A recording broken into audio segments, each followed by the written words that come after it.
ছাড়াও অনেকে আছে, এটা না আপনি মাইক এটা না আপনি এটা কথা হলো, এগুলো আছে।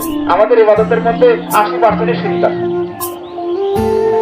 আল্লাহ পাক বলছেন মা ইউমিনু আকসারুহুম বিল্লাহি ওয়া হুম মুশরিকুন, তোমাদের মধ্যে অধিকাংশ লোক ঈমানদার হওয়ার পরেও মুশরিক থেকে যায়।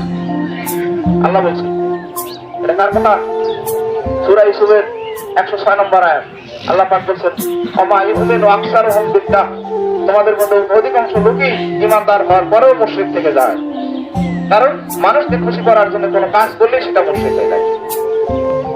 সব কাজ হবে কার সন্তুষ্টে? আল্লাহ। আল্লাহ পাক বলছেন মিনান নাসি মান ইয়াত্তাখিযু মিন দুনিল্লাহি আনদাদা ইউহিব্বুনাহুম কাহুব্বিল্লাহ।